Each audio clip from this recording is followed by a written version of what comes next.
I'm David Lin. I'm the Director of Research here at Global Footprint Network. And without further ado, I think we can take a look at the poll and then get started. So it looks like we are mostly in North Central America, followed by Europe, then South America, Asia and Oceania, and Africa. That's fantastic.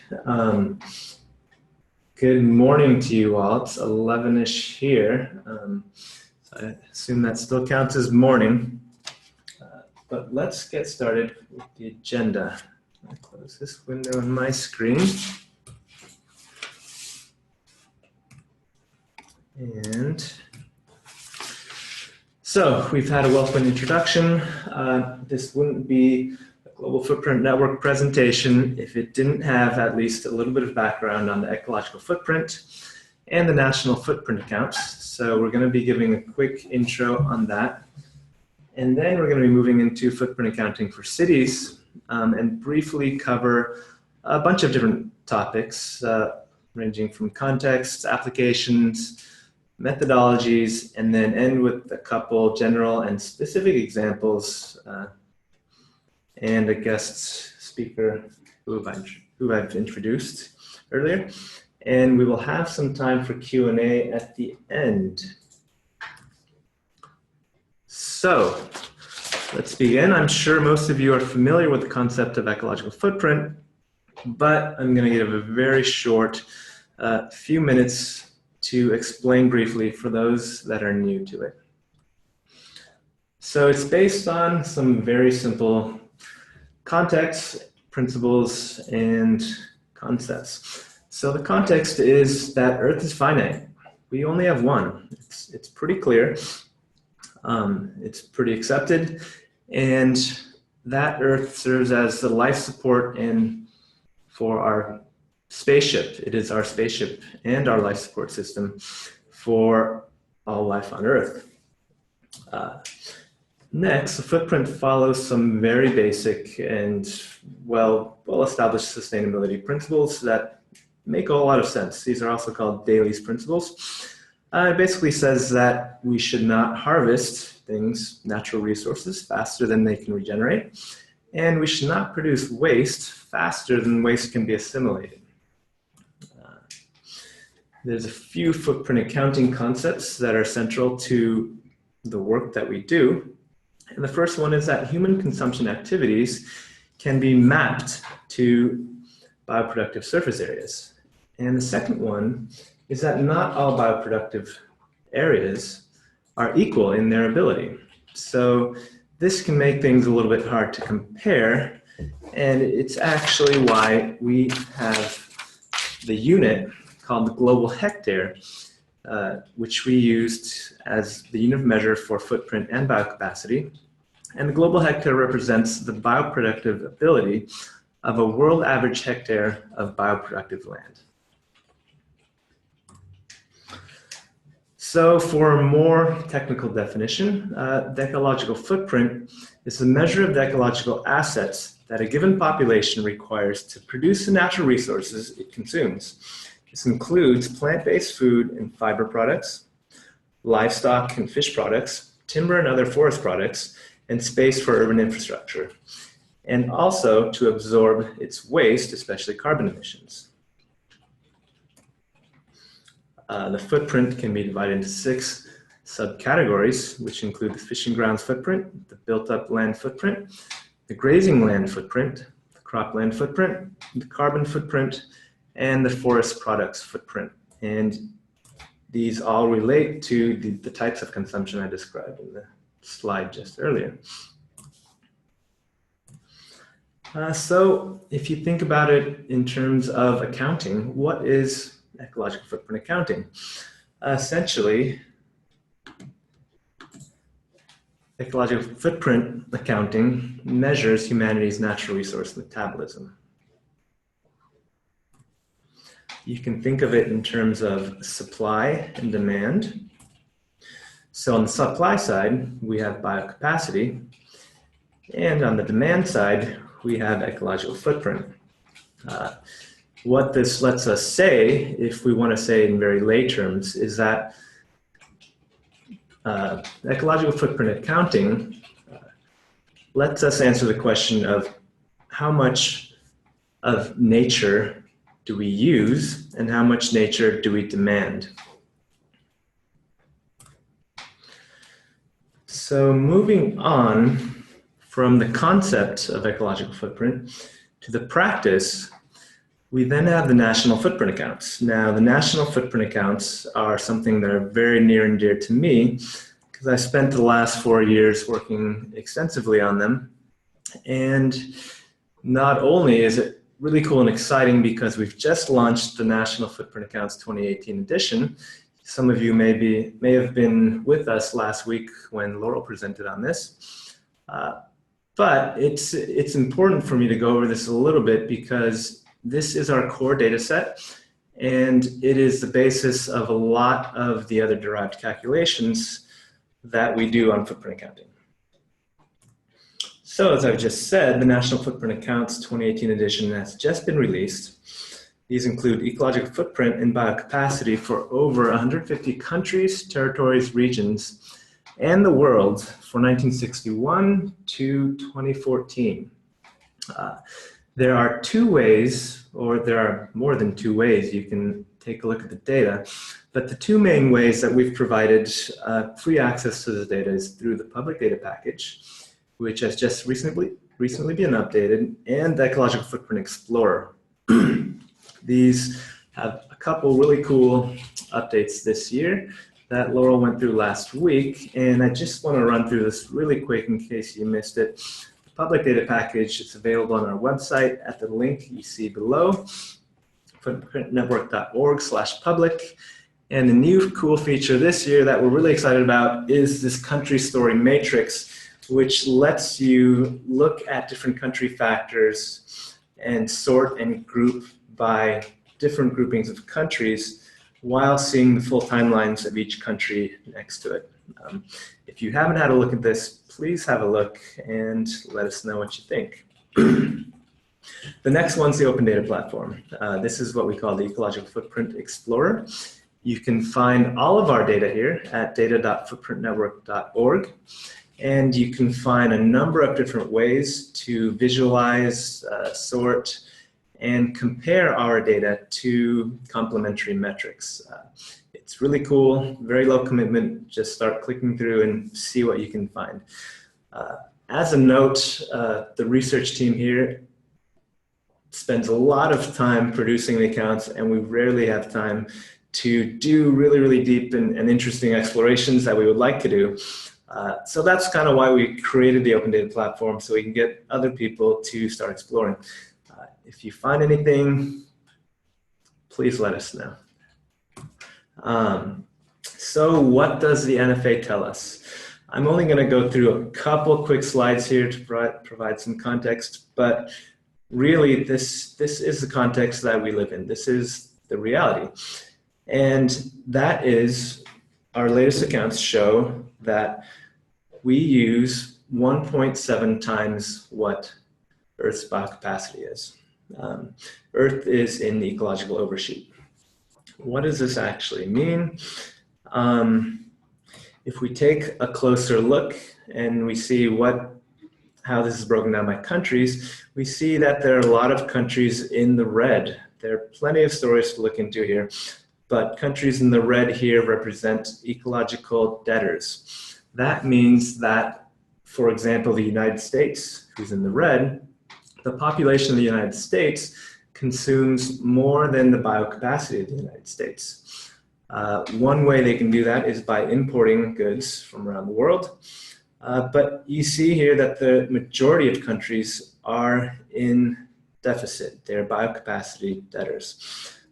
There are still some creditors remaining, but there seem to be less and less. There are a few, I guess, take-homes to move forward from this. But before we go on, I missed our last poll.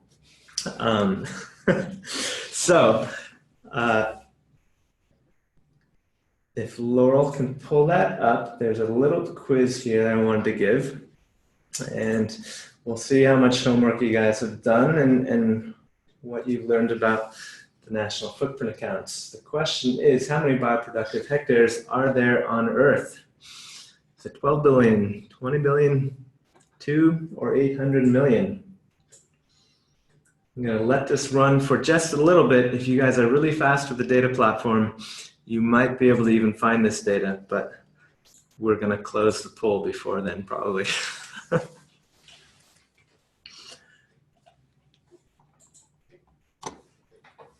I'm going to let that run for just a couple minutes or not a couple minutes, just till the minute, 15 more seconds. We've got 66% of people in. We're going to close it in 10 seconds. So please submit your answers.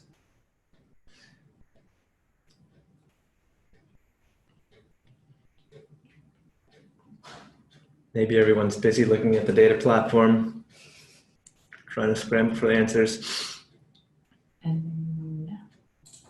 All right, so we've ended the poll. You guys, the majority of you guys have picked the correct answer, or maybe that's not correctly spoken. The biggest group has picked the correct answer. That's 12 billion bioproductive hectares on Earth. I'll let you guys do the math and look at world population, and you can estimate how many bioproductive hectares there are available per person on Earth. That should also be available on our open data platform. But let's go back here. And I think I was getting the take-home points. The take-home points are that all countries can't be biocapacity debtors. That would be a problem.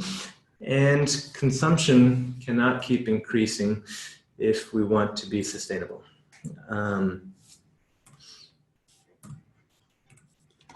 My slides. Let's see. So, are national governments taking action based on this data?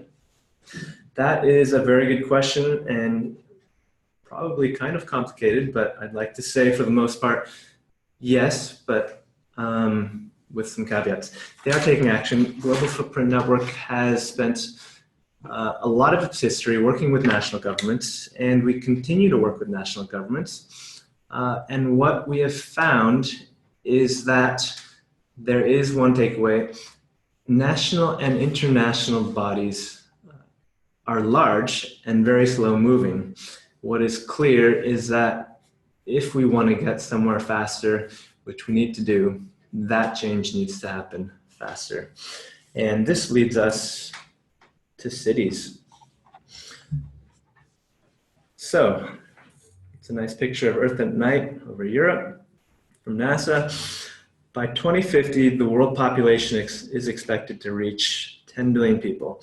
This is a fairly certain prediction. 70 to 80% of the population will be living in urban areas. This is a much higher amount than is current.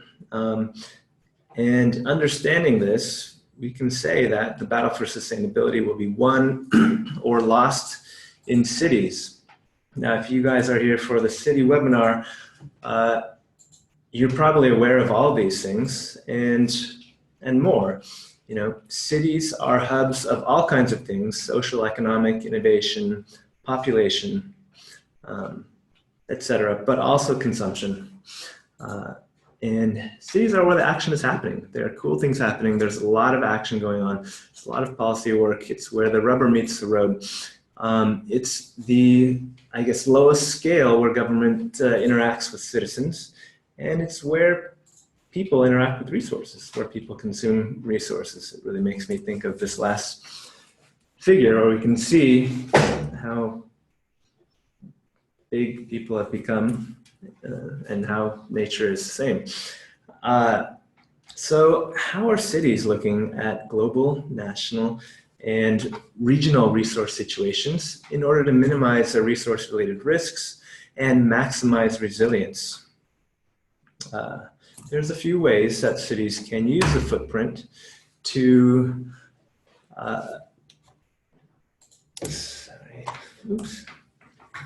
and one of them is sustainability monitoring and as a performance indicator.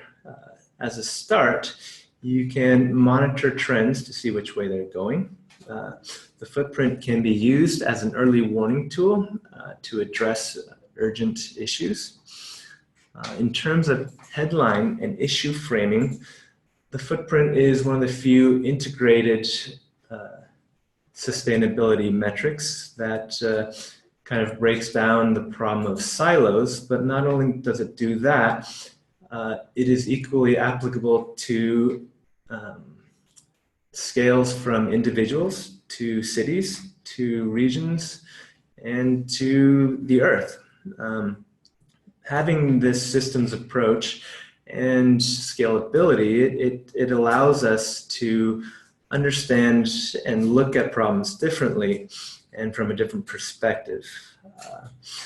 The footprint can be broken down for policy development through the identification of hotspots. If you can see on the left, there's city footprints broken down into consumption categories, and decision makers can use this information to prioritize policies, actions as part of a broader sustainability plan. Following policy implementation, you can then monitor short or long-term effectiveness of those policies. So getting a little bit more into sustainability frameworks, one thing that the footprint is strong at is linking local and national resource contexts. As an example from our MED report recently, you can look at the city of Athens, which has about 35% of the share of Greece's population, yet the footprint of Athens accounts for 122% of Greece's biocapacity. Whereas you can compare that to other cities, and this kind of information is important to link different scales and important for policy in that domain. So another way we can frame sustainability is through monitoring sustainable development or other metrics. So in this figure, this is a very popular figure for our national level data, which shows the footprint per capita plotted against a measure of well-being. This is Human Development Index, and it shows a distribution by region, but this can really be broken down into multiple ways. You can break down footprints by income group, and you can plot these against multiple different quality of life or social metrics, and it can be used for framing equity issues. There are definitely a lot of different ways we can look at it that are super interesting. It really just depends on the data that's available. So another way that the footprint can be used with cities is through education, communications, and community engagement. The footprint calculator, as I'm sure many of you have probably used, is one of the world's most popular environmental tools used by individuals and citizens, and it's served over 13 million users over the last 10 years. It's got a few different benefits. It allows cities to engage deeply with their constituents, talking in the same language about sustainability in a simple, understandable way.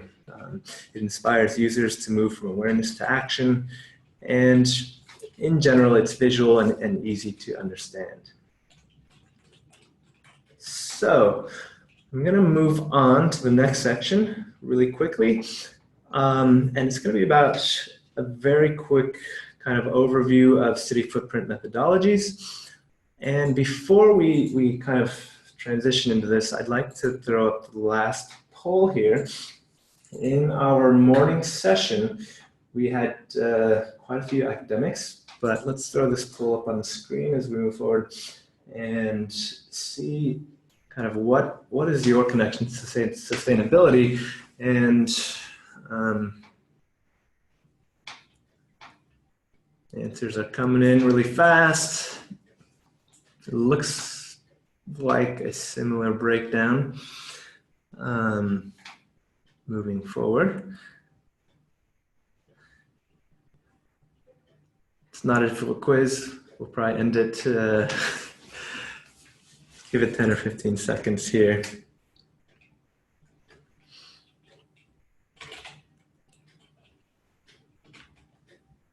Wow, interesting. Okay. We got about 84% of the votes in. Let's give it 10 more seconds. We'll give it a full minute.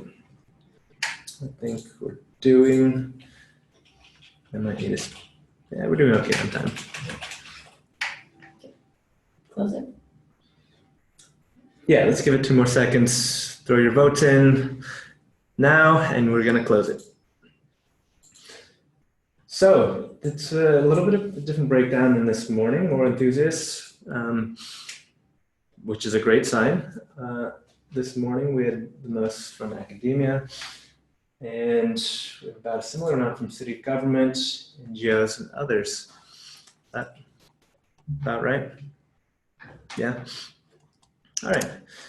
So given that there are many of you from academia and otherwise, there's probably some interest here on methodology. So let me click back to the screen. Uh-oh.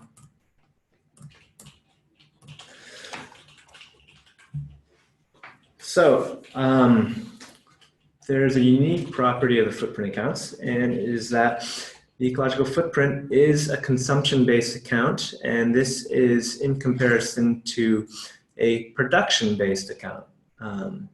What this means is that the footprint is assigned to the final consumer and not the producer. So I'm sure many of you are aware of this, and I'll give a really easy example from the national level. So let's say that I purchased a table. That table was once wood that was harvested in Sweden, and let's say it was sent to China, and in China it was processed in a plant and then turned into a table, and it came here. So there's 3 different footprints here. And from a production perspective, there is the harvest of wood in Sweden. So there's some footprint of production there. And there is the footprint of carbon emissions in China, in addition to the transportation.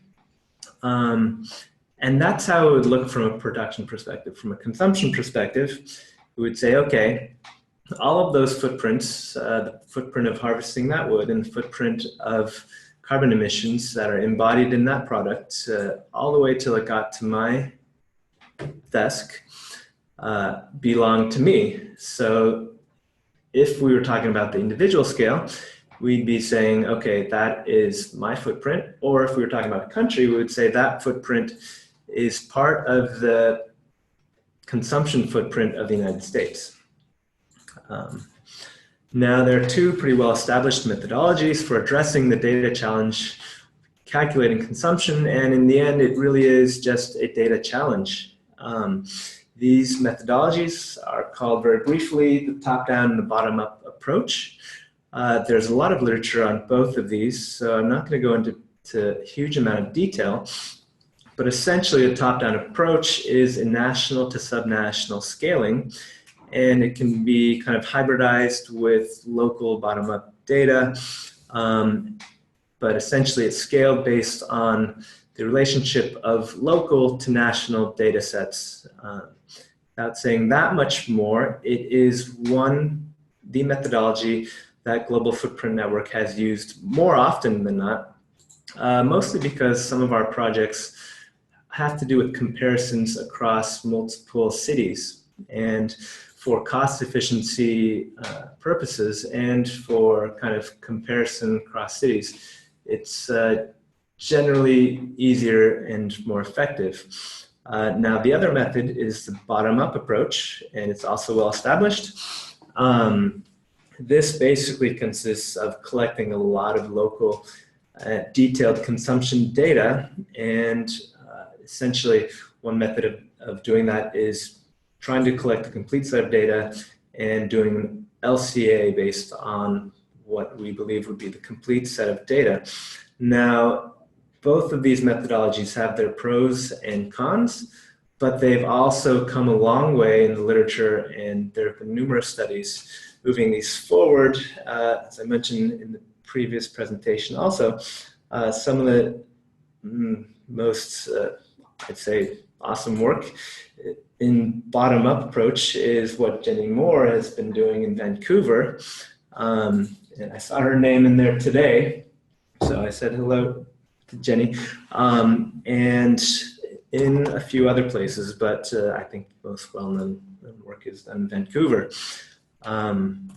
So moving forward, I added these from this morning because there's a few references and questions on this. The top-down approach that we usually adopt is based on what we call the CLUM. So this is a national data set that is produced from the national footprint accounts. It's run, the footprint of production is run through an environmentally extended MRIO model and attached to final demand, from which it is translated into COICOP categories, and out comes the CLUM. Now that two-sentence description doesn't quite give justice, but this methodology is also within the literature in one of the most recent publications cited here. You can see on the left the CLUM in its entirety. That's not actually its entirety, consists of a whole lot of categories, but when you kind of lump them together, this is what it could look like in the end. So 11:33, I think we're still okay. So examples and upcoming projects. So if you want to find more about this, please take a look at our website here, footprintnetwork.org/cities. I'm going to speed up a little bit to make sure I get enough time to less. And quickly run through this. Ecological footprint has been calculated for over 300 subnational entities. We learned this morning from one of our attendees that of 70, potentially 70 more calculations that have been done. Just as a brief note to say that many have been done, a lot of them have been done through generous foundation support, regional projects with NGO partners. But really the most interesting and most impactful work occurs when we work in collaboration with cities directly. So Global Footprint Network has collaborated with a bunch of subnational governments, that list is here, and there have also been quite a bit of work outside of Global Footprint Network working directly with subnational governments. We don't have that full list.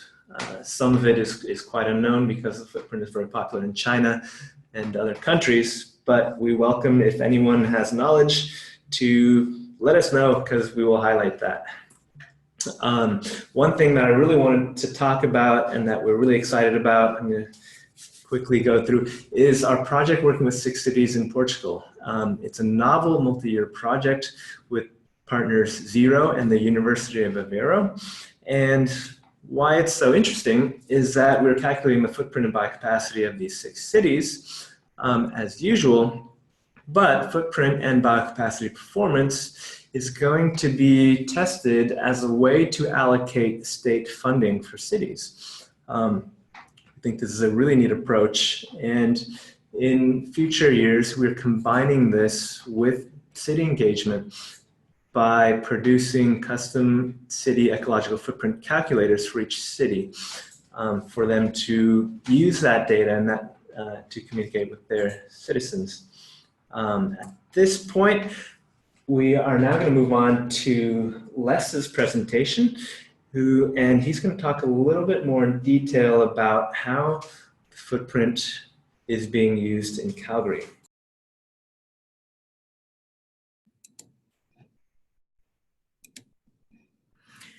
Okay, thanks, David. I think we're going to have quite a bit of overlap as we had previously. I'm just setting up here. So I got to share screen and get this PowerPoint included kind of thing. So yeah, what we'll be showing is 8 slides and over a 10-minute time frame. So yeah, here we are. I think that's visible. And this is Calgary. Alberta, Canada, that's where our city's located. It's just over 1 million people with almost a sister city of Edmonton, 3 hours north, about the same size. So yeah, how did Calgary get interested in the first place? I'll tell that story. Maybe many people are aware how difficult it is to communicate science facts and knowledge and get it understood, except with an associated story. So 12 years ago, I work with GIS. I'm an analyst, Geographic Information Systems. That's towards mapping. And we also have an environmental department here at the City of Calgary. And as it turned out, I was researching a way, the triple bottom line, how can we measure that? Came upon the ecological footprint.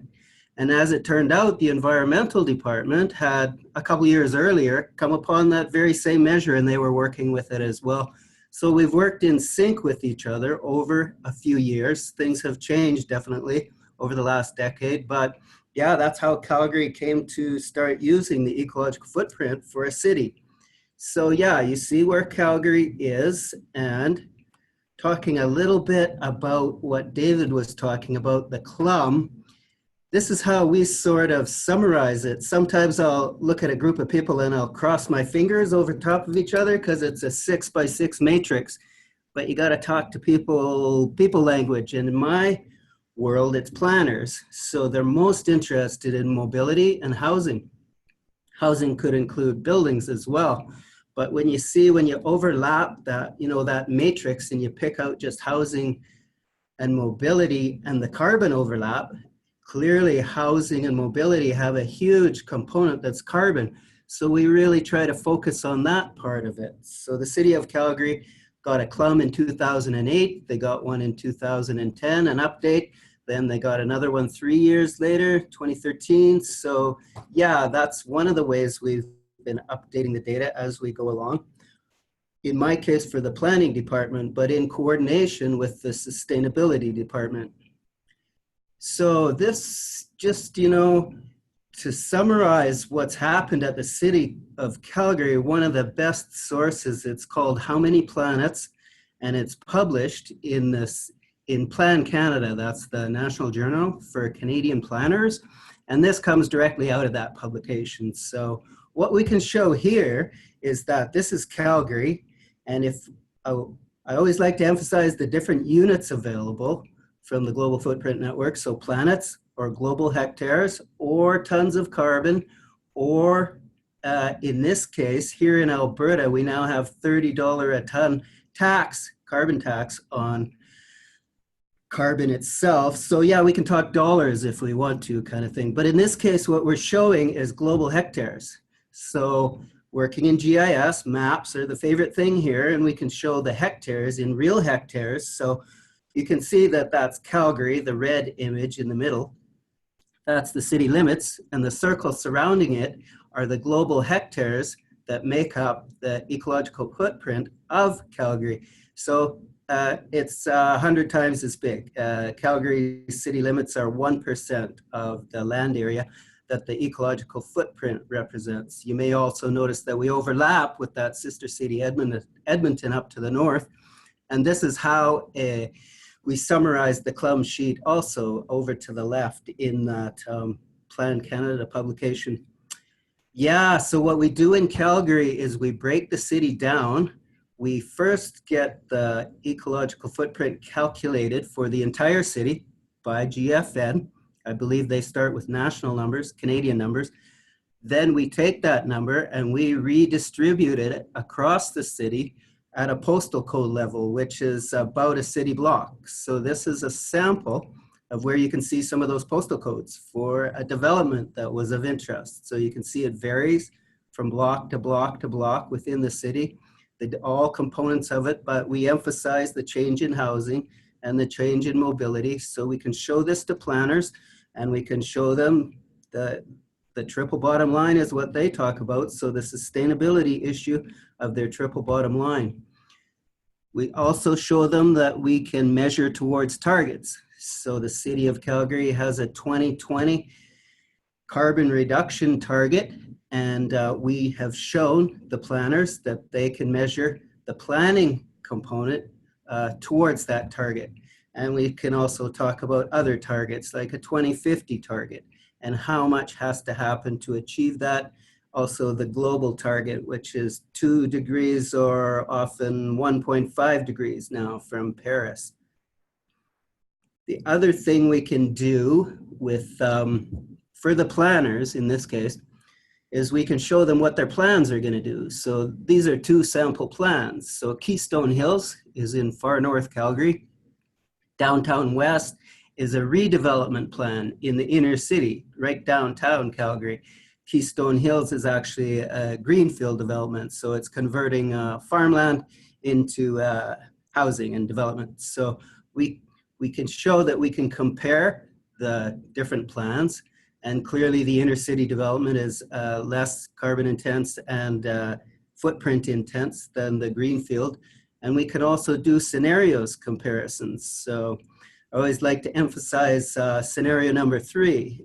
We have a little bit of net zero housing in Calgary, and that when it's compared, the downtown redevelopment versus the greenfield development, we can show that, or any other scenario that the planner wants to make comparison with. This is an analysis of the entire city, including all plans, since that 2020 carbon target was approved by council, and we're showing what it's doing, what the best case scenarios would be if all plans built out as planned. We pick out the best plans, or we throw in this, what if you did a certain percentage of net zero housing? You could achieve your target kind of thing. So we can show that kind of a thing with the ecological footprint. And in this case, it's the carbon footprint component.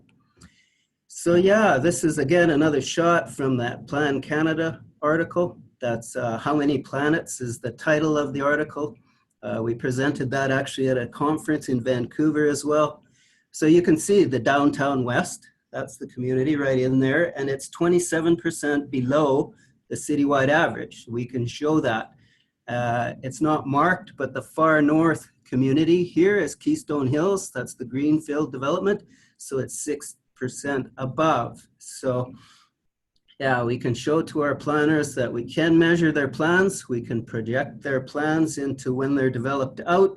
We can make scenario comparisons. And yeah, I'll just mention that at the IPCC conference in Edmonton, as of 3 weeks ago, which was focused on climate change and cities specifically, it was mentioned on the stage, the ecological footprint was mentioned. Also, it was mentioned a sample of how many planets is my lifestyle using as well. There's a community being planned in Edmonton, 30,000 people, and they plan to be net zero, the whole community net zero. So that was also mentioned from the stage up there. So yeah, it's something that could be measured with this footprint measurement tool.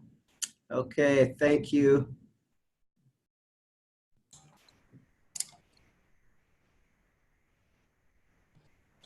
Thank you, Les, for that wonderful presentation.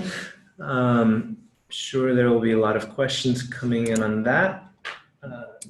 We're at 11:45, and I'm just going to go over the last few slides here as we switch back to my presentation. Close that. So, in summary, just to wrap this up, hopefully we've shared with you quite a bit of general information on footprint accounting and as it relates to cities, and hopefully we've provided enough of an overview and touched enough topics so that you have the resources to be able to access information, whether you're interested in ecological footprint accounting methodology for cities, or who's doing what and how is footprint being used. So at this point, I think we can turn it over to the QA, and let's see if we've got some burning questions here. First up, actually, we have a question for Les. I'm going to let him answer that. So this question comes from Lynn, and she asks, what tools does Calgary intend to use to motivate, force, or cajole developers into designing for a lower ecological footprint? Could you speak to that, Les? Yeah, sure. Well, there's a lot of interest we're finding. We have a climate change team that started it less than a year ago, as well as the plans that we continue to support. And what they're very focused on is the energy, building energy and vehicles and transportation energy, specific energy. But we can convert that energy into tons of carbon, and then it marries right together with the ecological footprint. Great. Thanks, Les. Thanks, Les. There's a couple. I'm just going to start from the top, unless there's quite a list of questions that we'll pull. Laurel can help pull the most relevant ones from. But Paul Sutton, hi Paul, is asking, why has global biocapacity changed over time? Is this from land cover change, land degradation, or is this a biocapacity per capita thing? So biocapacity has changed over time in terms of per capita and total, but I think the answer will, the more interesting answer is why has total biocapacity increased over time? And a lot of that is due to management practices. So the cropland management has increased, forest management has increased. So this is a factor that's increasing over time. And land cover change also plays some role because each land cover type has a different biocapacity. But those are the primary reasons, improvement in management and technology. Let's see. So I'm just going to go down the list here. Cynthia Menendez asks, how do you select cities we work with and where do you get funds to do the analysis? Really good question. In some cases, we apply for foundation funding or research funding. And in some cases, we work directly with cities who have funds to support these projects. That is a really good question, and we're always looking to work with more cities. Let's see.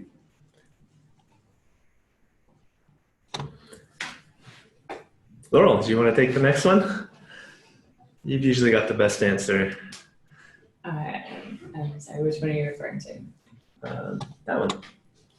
Oh, sure. So the next question we have here says footprint calculation is very dependent on services beyond the ability of individuals to alter their lifestyle change. And I guess it's asking for a comment. And yes, that is correct. That's a very astute observation. Much of our footprint as individuals is based on where we live and what we have access to. So services in this case refers to government services, infrastructure, other pieces of the world that we interact with that contribute to our ecological footprint. And this is one of the reasons that cities are so important when we talk about sustainability, because how cities are built and how we move around them is incredibly important in terms of our overall ecological footprint.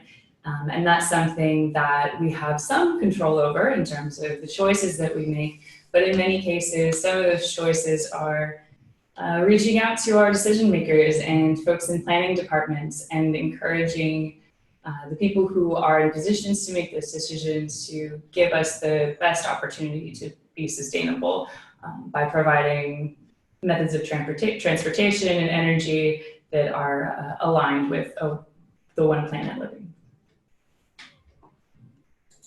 Thanks. I want to add to that and just say that I think it's a very complicated question as well as a simple question, because in some ways it's very correct, and in some ways you have to look at the leverage points of how we can change the efficiency of these services. And those leverage points come from different stakeholders that can range from individuals up into businesses and governments. But all of those entities are formed from people, from individuals. So it's a very good point. Thank you. Let's see. The next question comes from Joseph E. Garcia. We still have a good amount of time. And it's about the top-down approach methodology. I think I'll give an answer, but then I'd like to also hear Les's answer. So Joseph asks about top-down approach. From national data to local footprints, what adjustments are most suitable? By relative income, GDP per capita, data on household consumption. Thanks. So those three that you listed are right on track. One, you can look at relative income, but we also need to look at relative spending power, how much that income can get you. If an apple in one place costs twice as much as an apple in another place, that factor needs to be taken into account to understand how many apples your money is buying you, of course. And we usually try to get this data in the form of the consumer price index. So that's one factor. There's also electricity intensity of CO2. And basically, those are the minimum to what we would say is a robust assessment that we feel confident in. The more you have, the better, and there can be a lot of additional data added in, and perhaps Les, you could speak to this as well. Yeah, sure. That's great. What we try to emphasize here is that the different data sets have different levels of accuracy, but so one of the best bottom-up pieces of data the city of Calgary has is that we have heating in the city is natural gas, and electricity is mostly coal-fired, but we have conversion factor for that. So we purchase that data for the entire city from the utilities companies, and we convert both of those from kilowatt hours and gigajoules into tons of carbon emission. And those are highly accurate bottom-up measures. Now, other measures, we've also purchased the vehicles data now for the city of Calgary. It's a little bit trickier to directly convert it into footprint units. So yeah, the bottom-up data can have advantages in that way. Thanks, Les. Thank you, Les. The next one, another one from Nick N about methodology. Does Global Footprint Network have data broken down at greater resolution in 6 categories?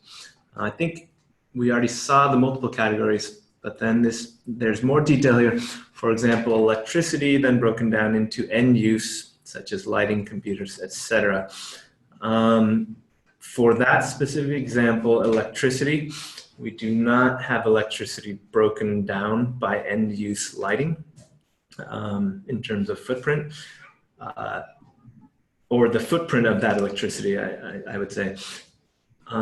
This is a case where if potentially you wanted to calculate that and that data on electricity usage was available, this is exactly the type of thing Les, I think, is referring to, that you can bring in such detailed data and calculate that extra detail for the footprint.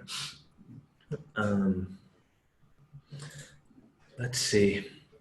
So next on the list, we're still 5 minutes away. Footprint. Howard Fairbank asks, footprint is a people consumption issue. For your city figures, are you measuring the sum of total footprints of all its inhabitants, imports, flying, mobility outside the city, etc., or are you figures ring fencing to show city infrastructural ability to reduce footprint? I think there are a couple distinctions baked in there, but I'm going to start with the first part. Does it sum all things, imports, flying, mobility outside the city? In theory, a top-down approach would incorporate all of these things because the average footprint of a nation scaled down would include all mobility, all spending on mobility, flying, etc., including imports. I'm less familiar, but I want to say this may be a trickier issue from a bottom-up approach to find this data. So that might be one difference. And to the second part of your question, are we ring fencing? I think if the answer is different from the first answer I gave, I think that would be referring to production footprint, which can also be calculated, if I'm understanding that question correctly.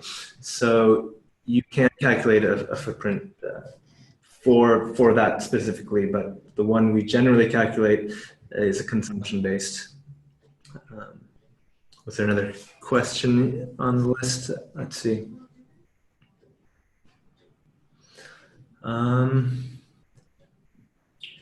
There's a question here about the methodology package and whether it includes a summary methodology for creating city footprints. Can you speak to that?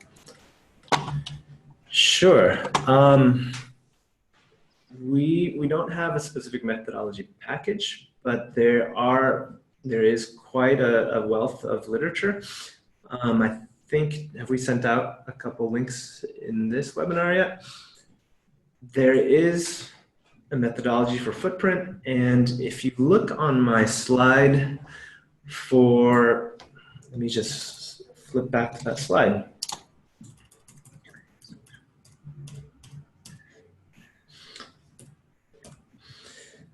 On the bottom right, you'll see a link, and the figure that you see on the right is actually a flowchart of the calculation methodology for a top-down approach. There are references in the literature for the bottom-up approach as well. In particular, you might refer to Jenny Moore's dissertation and other following and if you'd like, Cora, please email us directly and we can send you those specific links. Let's see. Okay, we're coming up on the minute, so I don't want to keep you guys much longer. Apologize. We will get to the rest of these questions via email. I guess the last thing I would like to express is that we're really delighted and excited to have been able to work with partners such as those ones in Portugal that we described, and our partnerships with the city of Calgary. It's amazing working with really inspired people to engage governments, promote city and global sustainability. And we're always looking for new opportunities similar to what we've done in the past. So if you know anyone who's interested in working together or making a connection, we would love to hear you. And if we can't help, we can definitely connect you with the people who can. And with that, I'm going to say thank you so much, everyone, for joining us. And goodbye. Oh, we're putting my video on. Goodbye. Thanks, David. Thanks, Les. Thank you, Les. Thank you so much. See you guys.